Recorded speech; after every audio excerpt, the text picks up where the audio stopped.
The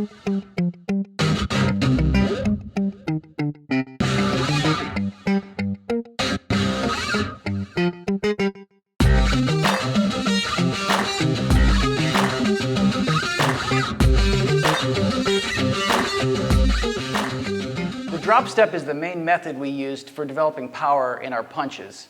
It was taken from Jack Dempsey's book.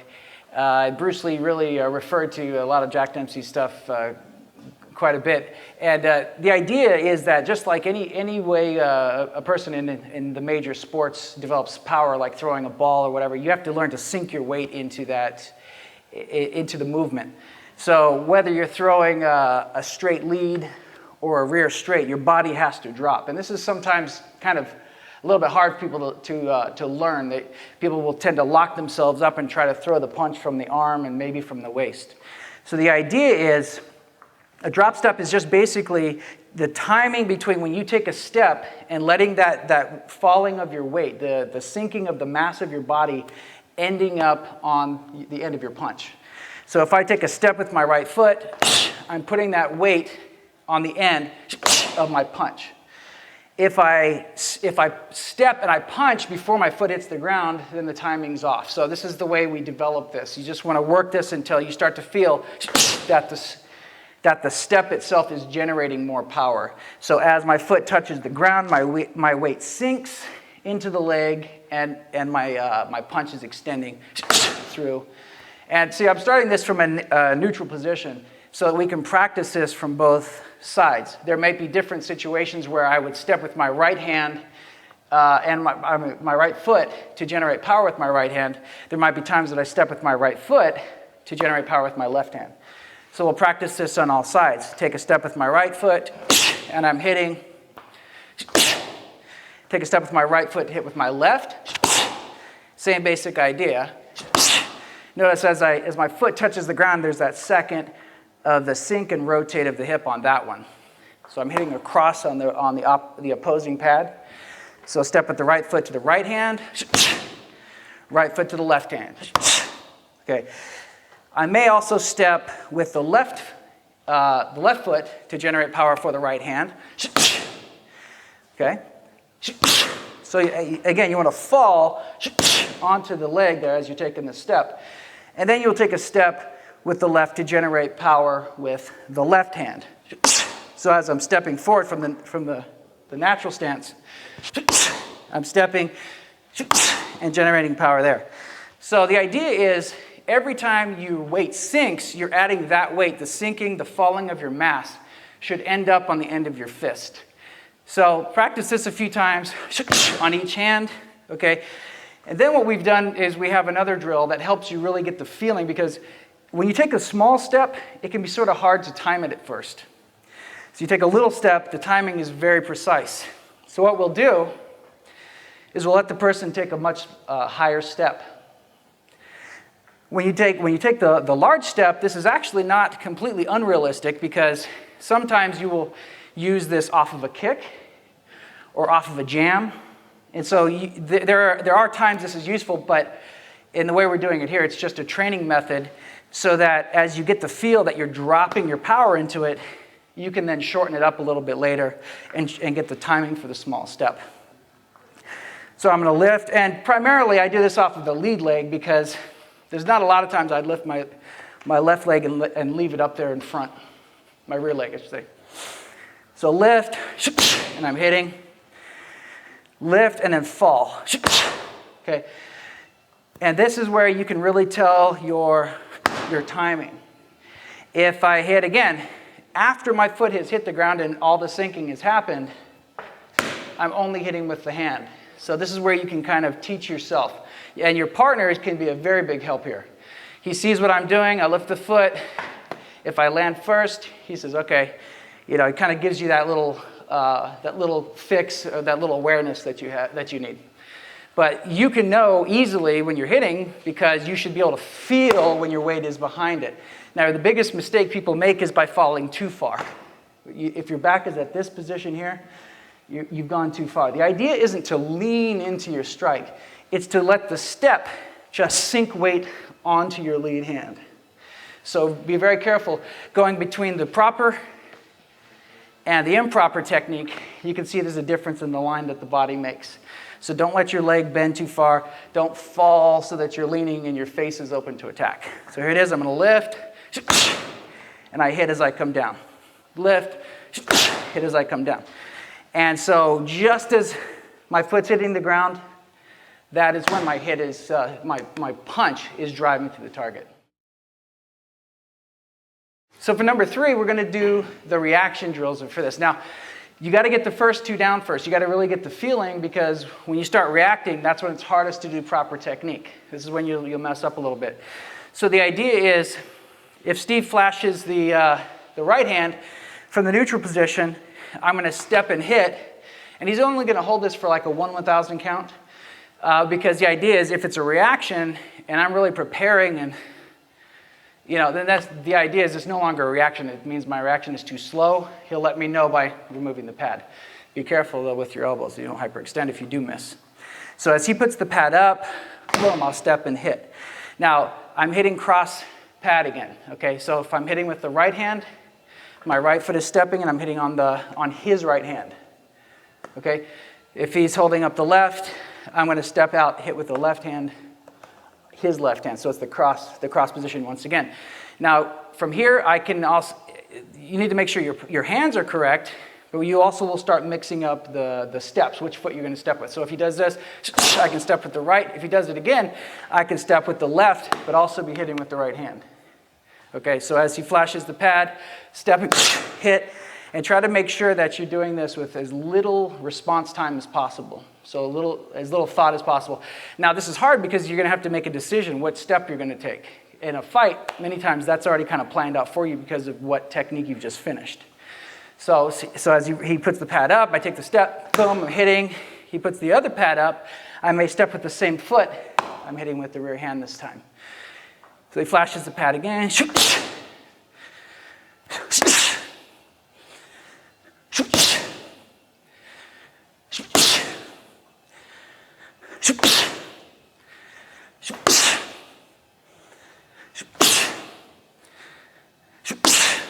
Okay, and so the idea is to get to it so it's to get to the point where it's feeling natural.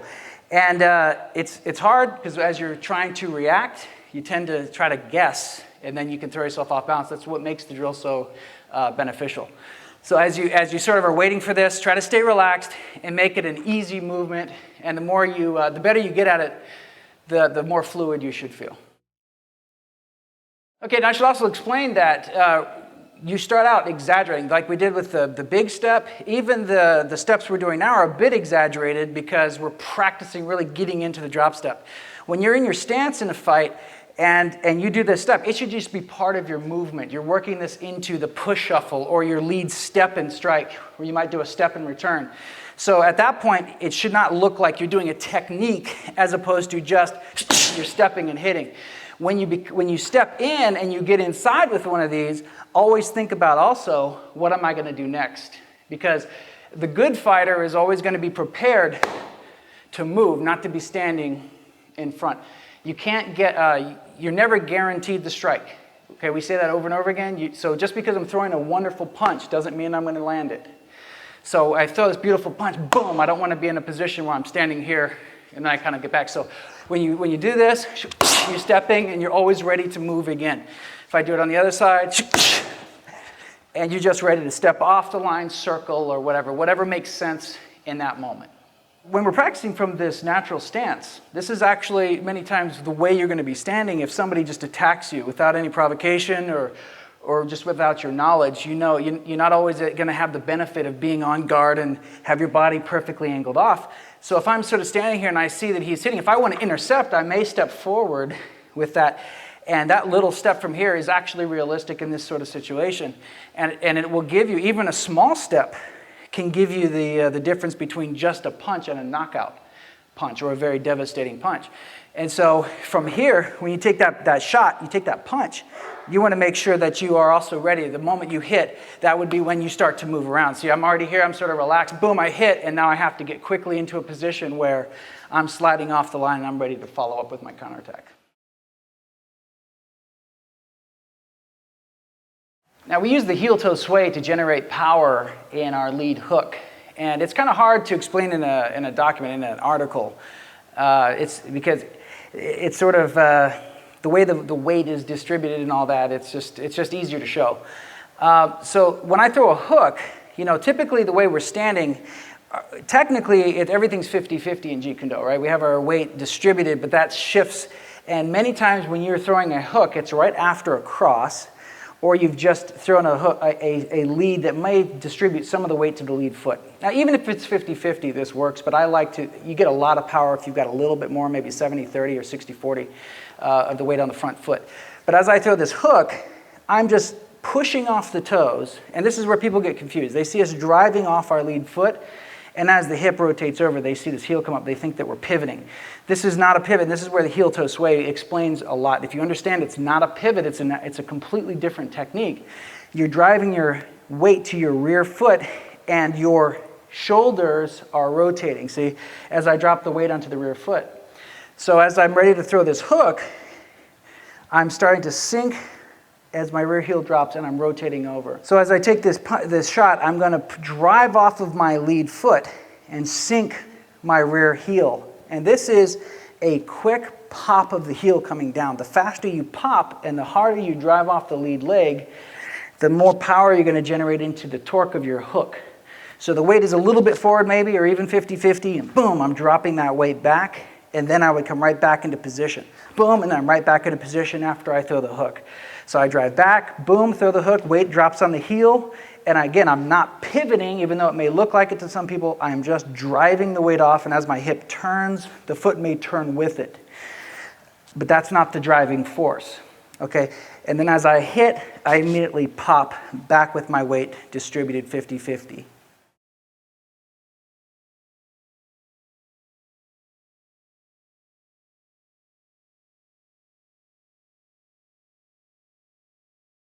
Okay, the sudden drop is when it's almost like you're lifting your legs up off the ground. Because the idea is when you sink, as fast as you want to sink using your muscles, because your muscles are going to have some resistance in them, you cannot move as fast as gravity will pull you down. So what we do is we just try to lift our feet about 2 inches as we bend our legs, as we relax the muscles. So as this is done, see, my weight drops. You have to let the legs relax, because if you just lift your legs, you'll get sort of a weird feeling like you're just dropping to sort of a horse stance. The idea is keep your legs relaxed and supple. Boom, you let them bend, and you fall. We use this in many different situations, but the way it works with the heel and toe sway is all of that drop would be on the rear foot. Boom. So as I want to sink into that rear foot, that's how you're going to create that sudden quick drop of the rear heel to generate the power. So let me show this with a hook real quick. Okay, if I'm just sinking and rotating with the hook, I can generate a lot of power. I'm just going to kind of lean back, and I can hit pretty hard with that. But the idea is the faster your weight transmits or transitions to the rear foot, the more explosive pop you're going to have, and that's what you want. So it's the idea of a bullet again. A bullet is not very dangerous unless it moves fast. So whatever mass you have, you want to accelerate that into the target. And the faster you pop and you drop in that position, the quicker the torque, the quicker the shot's going to be. So now that we've done it with just a quick, just sort of a drop and rotate, a normal one, I'm going to do that with the pop of really sinking into my heel. Okay.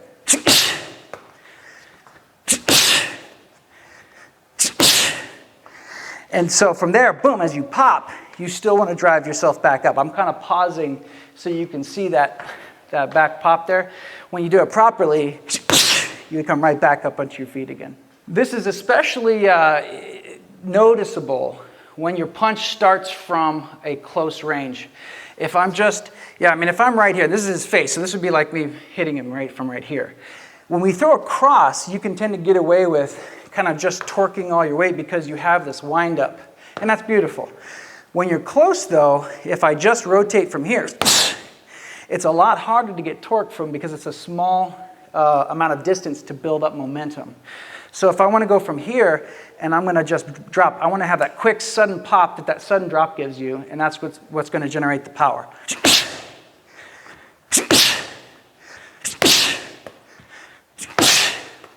Okay, if I was just trying to do this with kind of a rotation, you can see it's a lot harder to generate the power. So you need that quick, sudden movement that the sudden drop gives you, and that's going to be, it's going to give you that sudden thrust. And that's exactly how the 1-inch punch is done. So just a quick comparison, when a person drops in the 1-inch punch, the reason most people can't do it is because people try to fall into it. So when you have that quick drop, it gives you that quick acceleration that you need for a small amount of movement to generate a lot of power. The shoulder rotation is extremely important too. Now, so when you add all these things together, there's all these little scientific elements that create the most powerful punch you can have. So the sudden drop is that pop that you get, and when you rotate, what you're doing when you do the shoulder rotation, what you're doing is you're getting all the core muscles, to the big muscles of the body, to be involved in that shot. Remember, Bruce Lee was not a very big person. People said he hit like a heavyweight, though. He learned to use every ounce of his being behind each punch. So if I'm throwing a rear straight, and I'll show you with my right hand here, what I have to work with people many times is people will either lock their shoulders here and punch with the arm, and they don't get a very good punch compared to what they could have with the proper technique, or people tip their shoulders and one shoulder is lower than the other. So as that weight is dropping, your shoulders should rotate on the same horizontal plane, and you're using the forward weight or the sinking weight to accelerate the rotation of the shoulders, and that will drive your punch out. And notice, this is very clean because this hand comes straight to the face and I'm running right down the center line. So the shoulder rotation keeps you also from staying open. So when I come down this line, boom, I'm closed up for a second as far as being able to counterattack, the opponent being able to counterattack, and then I'm coming right back on that line again. So from here, step shoulder rotation, as I hit, notice the shoulders, I'll even do this slow without a step, just using the shoulders. You can see that all the muscles in the body, all the core muscles are throwing this punch as opposed to an arm, right? So here, using the rotation, hit that. Okay, same thing goes with the hook. When we throw the hook, we had that heel-toe sway, the sudden drop, and what really adds the power now is the rotation of the shoulder also. Because if I drop and do all that stuff, but I don't rotate the shoulder, then you're still not getting a very good punch. So as I sink that weight back, I'm going from here, okay? And then the shoulders are, boom, rotating across the center line. I should be looking right over my forearm, right over the center of it. So in other words, once I hit Steve, that's the depth of the follow through I'm aiming for, not over here. I'm not trying to go, right? Not trying to go here. So even though the shoulder rotation, everything is on a controlled, nice, clean plane. It's here, boom, and then you're right back to center again. So I throw this hit, I'm going to sink my weight forward, okay? And let's say I've just finished throwing across, so you can see this. I'll make this a little bit longer of a punch so you can see the movement. It's the short one, same idea. But let's say I finished across. I'm going to rotate this in and through. Boom, and see I'm looking over the forearm. You're going to generate a lot of follow-through, a lot of power in this, so you have to be in control of the arm not following through too far, which means right as I get here, I snap that elbow down, okay? And I'm back here again, see? So I'm in. Notice the rotation of the shoulder. And notice how quickly my hand gets back to center. So when you throw a straight punch or the hook, I mean, this idea that when you throw a punch, it's almost like your hands are connected with a chain, that you're pulling on one. One hand should come back always to cover the chin, okay? And your shoulder is always covering as well. If I throw a hook, it's the same idea. The moment I throw that hook, this one's driving back. If I throw a straight lead, if I throw a rear straight, that's when it really becomes important because you're changing sides. That means my face is open to attack the longest if I don't cover. So the idea is like I'm pulling a lever, which is driving this rear hand out, but that lever should come right to your chin, right to the side. And your shoulder, your rear shoulder at this point should be covering the other side of your chin. So if I'm throwing that cross from here, I'm pulling this back. And see, from here, I'm covering this line. So this comes here, boom, right here, because he's going to be throwing his counterattack. So here, I step in, and this is covering the chin right away, and then boom, whatever you're going to do, as soon as this is finished, this hand comes back to the chin, lead hand returns to its beginning position. So boom, and then back. The chain analogy really becomes interesting when you're doing a negative positive, because as I'm throwing the one, and I'm not going completely full out on the first one, and the second one comes up, it's very easy for people to leave their hands sort of in limbo. So it's here, it's going, and this hand should right away, that idea of pulling the chain and getting the other hand out. So think about that. Visualization really helps when you're training, because sometimes when you're not getting it, you put a little visual kind of cue in there for yourself, and your brain will start to focus on it in a different way. So I may do negative, positive, or I may do positive, negative, positive. So I may go, and either way, see, the hand has to come back to the face every time. So really focus on that when you do the negative, positive, or anything, but this is when you'll start to really notice how this comes into play. Now you probably picked this up from watching this so far and from just reading many of the things that we talk about, that the torque from the body is very important. And when we throw our punches, man, hip torque, the core muscles are very engaged. It is the core, just like the core muscles are the core of our punching power.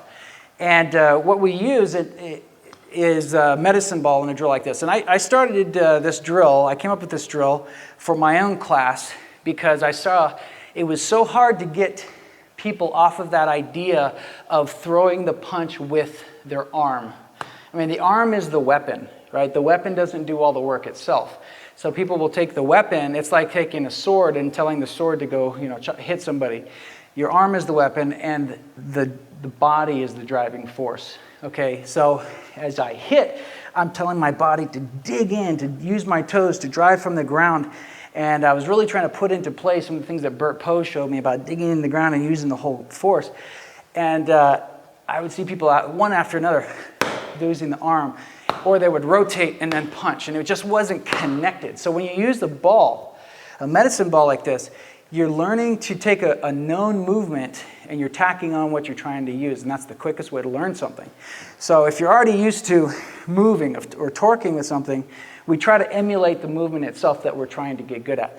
Now, the danger at first of doing a drill like this is you have to be careful that you let go of the ball in the right area. If you let go of it too late, it's going to go through the wall. Let me explain the drill. You're going to start from one side and you're going to torque through. You want to do enough of these that you almost try to surprise yourself so that you don't know the difference between when you're going to punch and when you're going to torque the ball. So this is why I say that it's dangerous if you're not paying attention, because at one point as I torque this hard, I'm going to try to really whip this through. At one point, okay, I'm going to let go. Now I'm going to hit with my palm, because generating this much force, especially if you're not used to it, you can really hurt your hand. So as I come off of this, I'm going to drop the ball, boom, and I'm going to hit with the palm. Now what I was saying before is that sometimes people are so excited about doing this, they let the ball continue on when they let go. This is what you got to really focus on. There's an area right beneath you, and as you're torquing, at one point, just as I start, I just let go, okay? And I'm going to continue. I don't throw the ball at all. I just let it go, straight down. So here's what happens. This is a 12-pound medicine ball. And this one has handles, which is pretty nice. You can also use the ones where you're just using your palms, just be careful. And you drive through fast and hard. So once again, driving. And see, the idea is you decide sort of at the split second when you're going to do the punch. You shouldn't be planning too much ahead, because the idea is you actually start the movement. And as you start the movement, you're actually torquing with the ball, and then you let it go. That movement has already been created, and it's actually too late for your mind to screw up the punch. Now, the idea behind a drill like this is once you've done a few, you try to emulate that without using the ball. You have to think of it. Try to get yourself back in that state where you had the ball there for a second. You're using it, visualize, and then you do the same rotation. And I'm throwing the same hook. So once I do that, you're developing knockout power. This gave my class, the people I was working with when I developed this, and over time, the other people I've used helped with this drill. You could tell it jumped them from a level where they just weren't breaking through to having a punch that was maybe 10 times more powerful than they had in a matter of 1 or 2 classes. The drill is very important. Be very careful with the medicine ball. Make sure that you're taking care of your back and everything. But this is just a drill that we use to develop torque and power using the core muscles. Now, one thing that we talk about quite a bit when we're developing our punches is posture. One of the things that Burt Poe used to tell us was that a powerful puncher should have bad posture. That doesn't mean you have to walk around with bad posture, but it does mean that when you're striking, your shoulders should have a sort of collapsed look. You're kind of hunched over, and when you're throwing like a hook, you'll notice that everything is protected and is sort of really closed in on itself. It also is the sign of somebody that's very aware of their space as a striker, because if I'm here and I'm fighting, I'm also much more open. And when you punch, you notice that people tend to throw from here. The back is straight, and you don't have the right posture for power. I tend to think of it as a spring that's coiled for power. When you throw a punch from here, the idea is your whole body is coiled. That's what we call loaded. When your muscles have just enough weight on them that they're ready to explode from. If you're all the way completely straight, you have nowhere to go. You've already uncoiled the spring. So if I'm throwing any punch from here, maybe let's see a straight lead. I'm in this position and I'm hitting, right? From here, I'm uncoiling the spring. What really facilitates this is what Dennis Blue calls the 2% tuck, where you just got your body torqued just a little bit over center. So the idea is that you want to have the midsection tucked in and over. It's like when you're lifting weights. They always tell you to take your abs and flex them so that you don't explode out the back when you're lifting weight. This is bad technique. The good technique would be to have yourself over center. You want your ribs tucked in a sense. And so if you do take a strike, you've got all this crunched over. It's sort of a mild crunch where you're flexing a little bit. Not really flexing, but you're activating the muscles.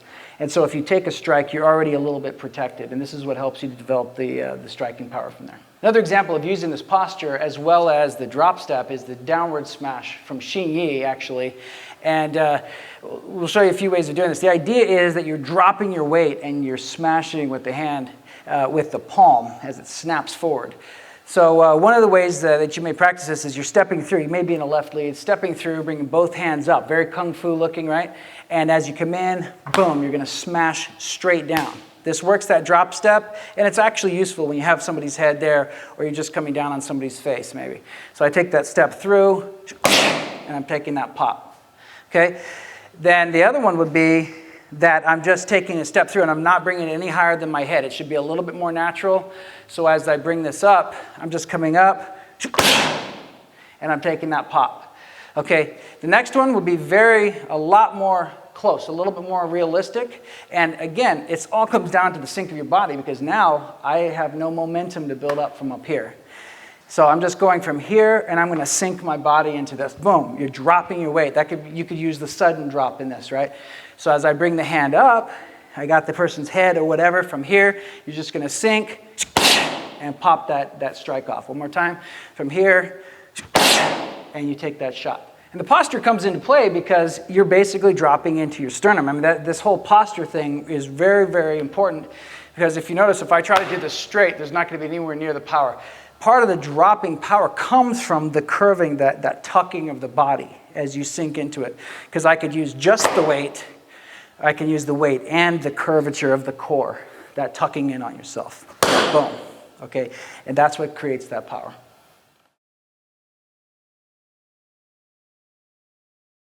Now the palm hook is a very devastating strike. You're using the palm in the same manner that you'd be using the fist on a hook. And the progression is basically the same. You'd start with the heel toe sway, and that drives that weight going back towards your rear foot.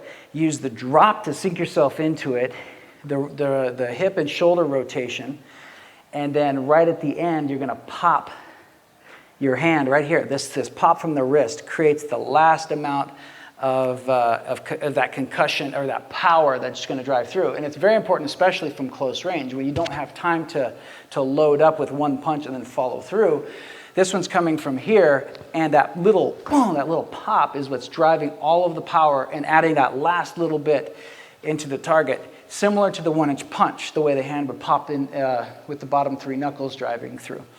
So if I do this real quick from here, you'll notice without bringing the hand back, I'm going from here. You'll see me sink, rotate the shoulders and the hips, and then the hand will pop, and we'll change the angle a little bit so you can see this as well. So from here, that's a pretty powerful pop. We'll take it from this angle. Same idea. I'm just going from here, taking that rotation over, and that nice little pop. And when you do this one, the palm hook, you don't necessarily have to get everything in a perfectly horizontal line, the shoulder, the elbow, and the hand. It still can happen, and that's perfectly fine. Some people have trouble getting their wrist around on that, so you can do it a little bit more with the elbow down. And it's a little more direct from this angle. If I'm here, boom, and I just want to take this guy and quickly take the shot, sometimes trying to get into a clean, proper-looking hook is going to waste a little bit more time than you need. Than you would like to. So from here, take that rotation, sink, rotate everything through, and that little pop just by itself adds some power to the end. So from here, I'm taking that pop over, and you can see that drives a lot of torque and a lot of power through the strike. See, one of the little cheats, and actually Bruce Lee did this, and I haven't seen a lot of people talk about it, but the idea is when you leave your hand here and the body moves first. See, by that progression, we talked about the heel twist weight and everything moving first.